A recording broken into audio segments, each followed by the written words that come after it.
Hey everybody, I'm super excited. We're here for another great conversation with one of my team members. This is Kara, and Kara is going to be running through some of the questions that we get from you guys, and we're really wanting to focus today on how to tune into your higher self, right? And that's kind of, a lot of people ask us about that. So what are some of the questions that we have? Well, the first, most basic, is how do you tap into that? How do you understand your higher self?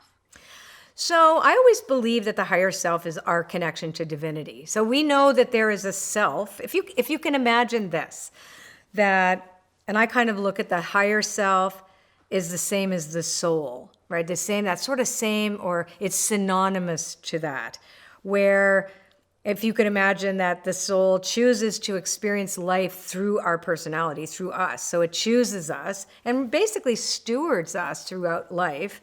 And its only purpose is to experience life and to help the divinity express itself through us, right? We need the material world, we need the person in order to express divinity. That's the whole point. The consciousness or the great divine wants to pick a person and go, okay, I've got plans for you. And then that divine self can come through that person. But what happens is that there's a small self that gets developed, right? And that's that ego self that defines itself as me or I. So maybe we could look at the higher self as the higher I.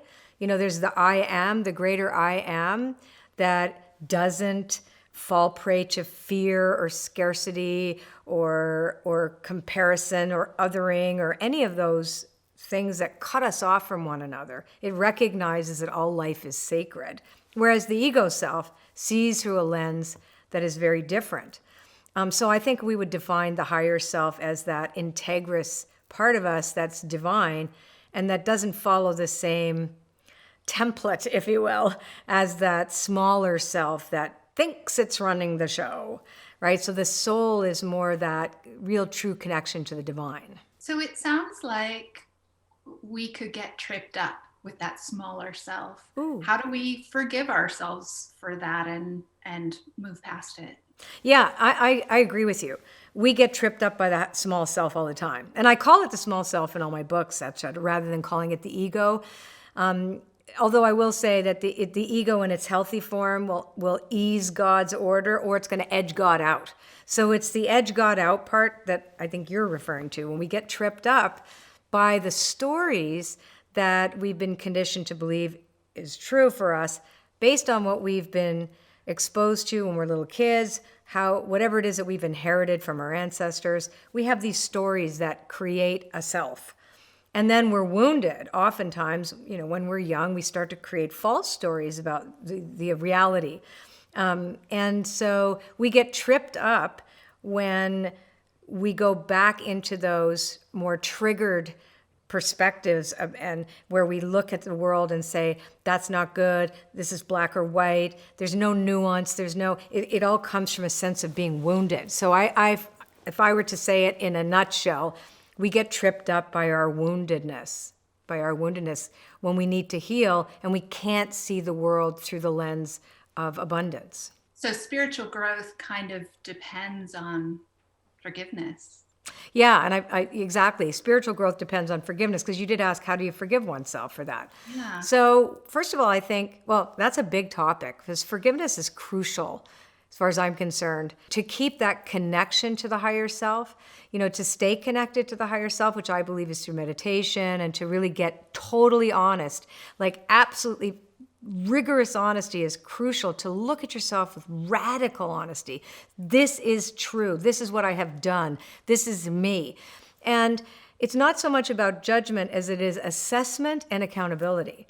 And then once we can assess it and be accountable, we realize, okay, this vehicle, this body, this story, this experience that I'm having right here on earth at this time, and all these mistakes I've made, or this way in which I see myself or perceive myself, some of which I didn't come up with all by myself either, right? We want to get to a place where we can forgive so that we don't keep judging ourselves as less than or unworthy or unlovable or without or different than. and seeing each other that way. I look at that self-forgiveness is also crucial for unity with others. It's our higher selves that know there is no division. All of our higher selves know that. All of our higher selves came in with a program that knows how to do the right things. It's that small self, that egoic mind, that part of us that has defined ourselves by only this small mind, and then we see scarcity and we see others and we create these structures that are not sustainable or equitable. And it's really kind of exciting right now because we're all really kind of looking at this. How do we do this better? So self-love and a generous approach toward others, which is a version of love, right, are both then very related to our higher selves. Is that what I'm gathering? Yeah, I like that you mentioned generous to others, because that enables us to see everyone as sacred. So if you can just imagine that if every single person remembers that everybody has a spirit, every single person, every living being. I'm an animist, so I believe that everything has a spirit or a soul, a presiding spirit, even a blade of grass. So there's a sense that if we recognize that we're all here for a purpose, that purpose is to express divinity in the material world. But that higher self is not the architect of our problems. That higher self is the solution. Right? There is a spiritual solution to everything. And so forgiveness, because when we get so fixated on the small self, even the judgment of it and all of that, like that hairball of me, I, right? There's no room for the higher self. That higher self is present all the time, but it's not going to go in there and say, excuse me, you're forgetting me. It's our job. That's our job. That's why we're here, is to keep remembering that. We have a great forgetting going on and have for a long time, and we will fall asleep at the wheel often. And so that generosity of spirit that you talked about is about recognizing that sacred spark of the divine in everybody, and it's equal in everybody. And when we remember that and we come from that, it's a very different world we could be building. So you talk about how suffering and beauty and joy are really tied together in our experience. And what you're saying now makes me think about practicing gratitude and its role in all of this, becoming our higher selves, or paying attention to our higher selves. Yeah. No, I know you're like, is that right? I know, I'm sort of there, but not entirely. Yeah, but you know what? No, I love that you said it that way, because I don't think any of us know 100% the answer. Otherwise, we wouldn't all be flailing around looking for one right now. I think that there's a level in every single human being that we know what is right. We don't act on that. So, when you say beauty and suffering, everything comes together, the shadow and the light. We cannot expect a life to always just be happy, joyous, and free. That isn't life. Great music isn't always created out of the happy. I happen to love depressing music. I love the pathos of life. And to suffer means to undergo a journey. That's what the word actually means, to be on a journey So to experience all of life, we experience all aspects of it. What we want to do is to bring in more of that higher self so that we're not caught in that trap of the shadow where we're avoiding it, right? And we're pretending it isn't there, because that's really what's happened. I think that's happened a lot, and we see that everywhere. It was a denial of what is painful and what is wrong, I guess, and then bringing the beauty of seeing that, and the sadness, and it comes along with that too, and the recognition happens, like, wow, we've been doing our world ass backwards. Okay, how do we change this? And the only way we can is to continue to be grateful. Like you said, you brought up gratitude.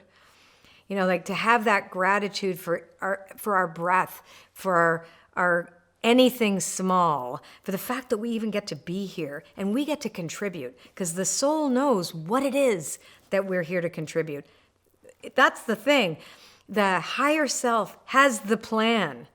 We think we have the plan, the little self, right? The self that goes me, I, me. But the I am, the one that's connected to something greater than that higher self, knows why we're here, knows why we're all here.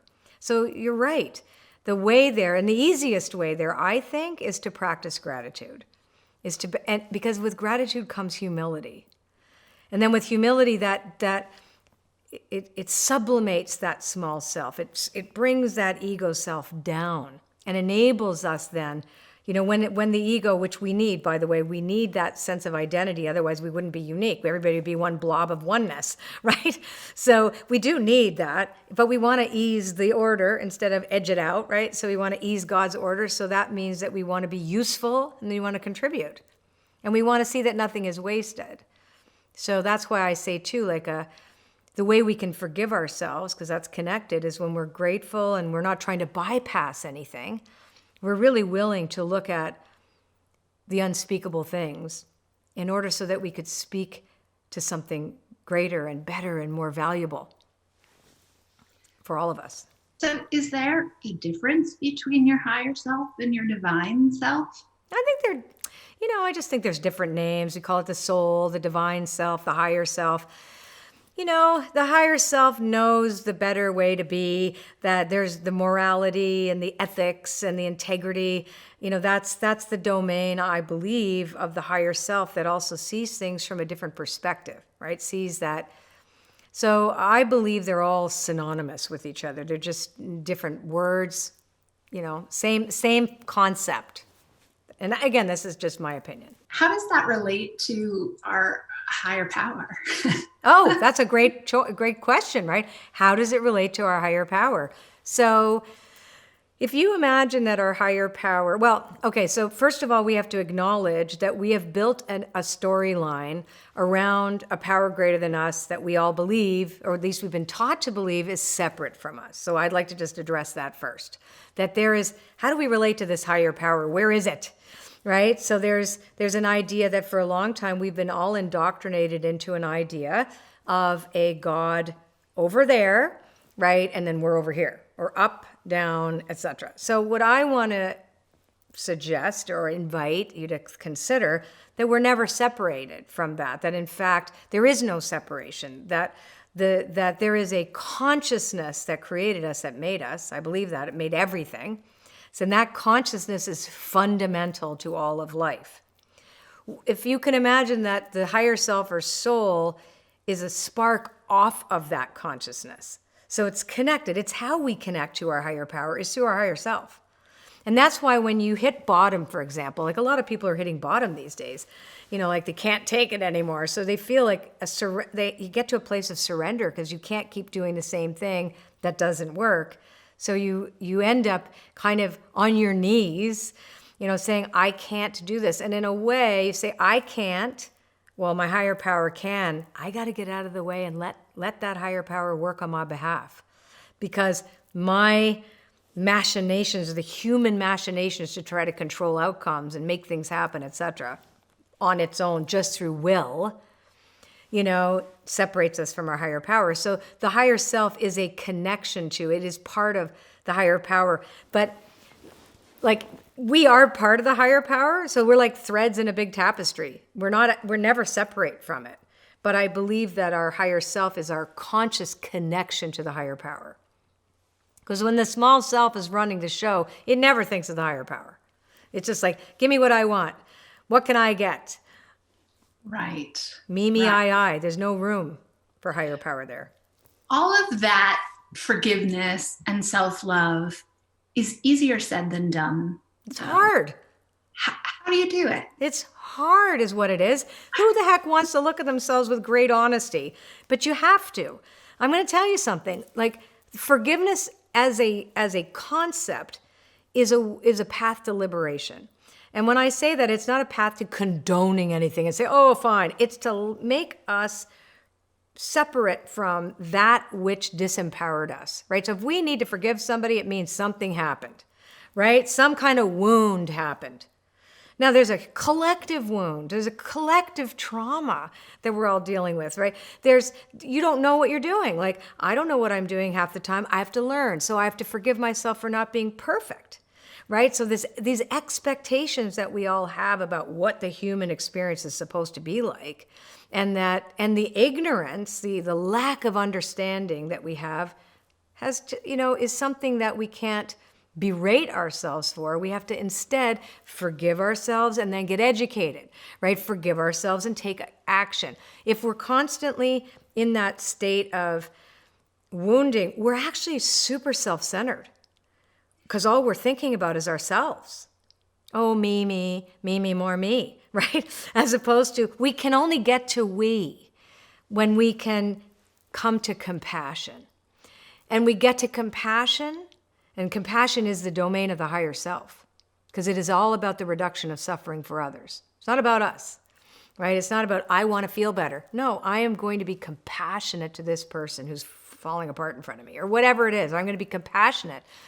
It is, and it's hard. You're right, it's hard, but it takes discipline, and it means a commitment, because the gift we get is so extraordinary. The feelings that we have of usefulness, a feeling that we have purpose, when we can really liberate ourselves from the stories that have caused us to continue to tell those stories over and over again because we're too scared to look at their root, right, at the root cause. But when we're able to forgive ourselves and others, because it is hard, you're right. I mean, sometimes you need to be in groups with other people and working on things like, maybe you need therapy to help you get there. But I think that, again, the only way you get to forgiveness, to your self-forgiveness and accountability, maybe somebody needs to forgive you.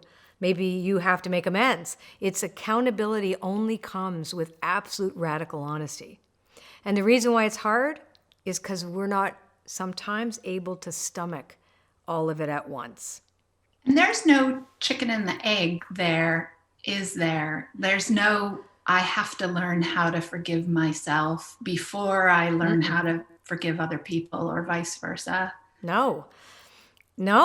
I mean, you know what it is too? It's like, no, which came first, the chicken or the egg? No, none. No, you can do it anyway. You can start with somebody else. You can start with yourself. I mean, wherever you can be as honest as you can be, and to stop perpetuating a story so you can replace it with a new one. Not to say, I'm going to bypass this, because that's the thing too. People consider sometimes, oh, isn't that just bypassing? No, what you're doing is you're giving yourself more energy. You're actually liberating all this extraordinary energy that you have to actually make better choices and make a better world for yourself and others, right?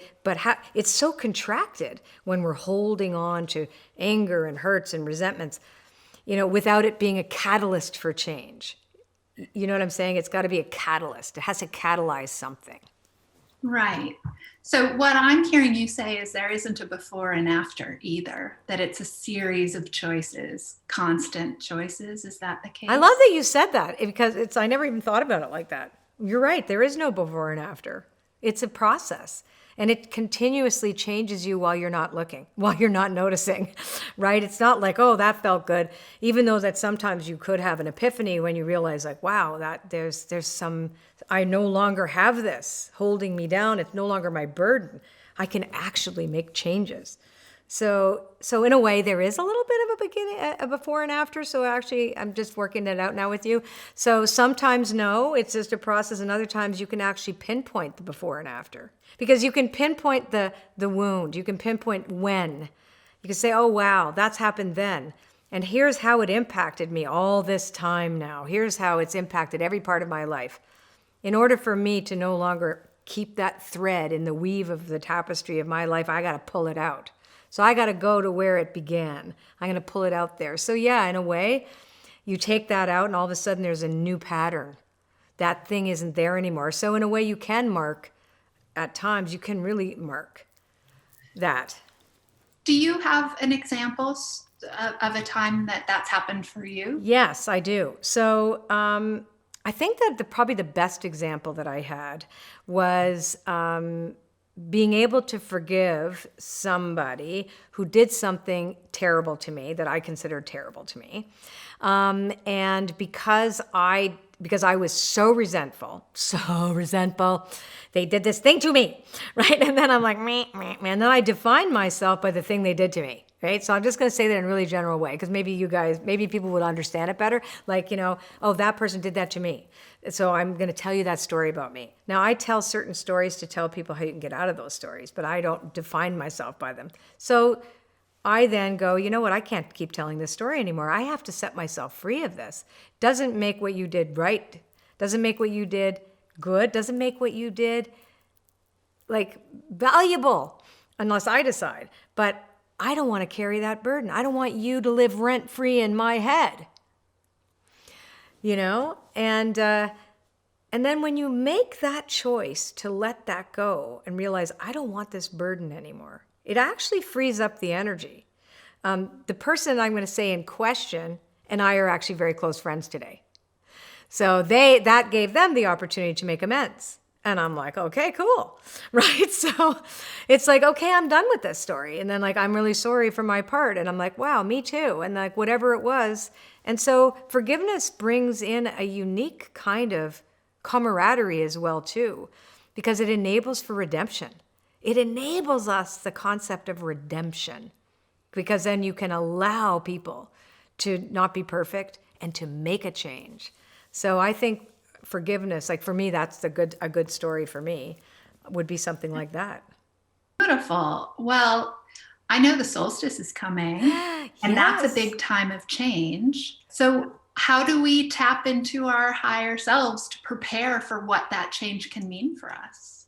Well, first of all, the solstice happens twice a year, right? In the north, the northern hemisphere, in June, it happens to bring us into the greatest point of light. And in December, it's the darkest. It's the longest night, we say, right? And here is the longest day. And so it marks a seasonal change for us. And so it gives us an opportunity to ritualize the natural cycle of change. That's what it's about, right? Wow. This moment in time for every single person on this planet, we have an opportunity to honor what was before and to recognize what could be next, right? So when we are preparing the higher self, it's really saying that this is a sacred moment. So if we make it sacred through ritual, through prayers, through meditation, through events that come together, through gatherings and things, then we can come to this table, if you will, this solstice table, to celebrate something beautiful and to acknowledge our humanity and our place in the natural world. Because it is about marking time. It's about marking seasons, which is natural. It's about marking that moment in our connection to all things and everyone.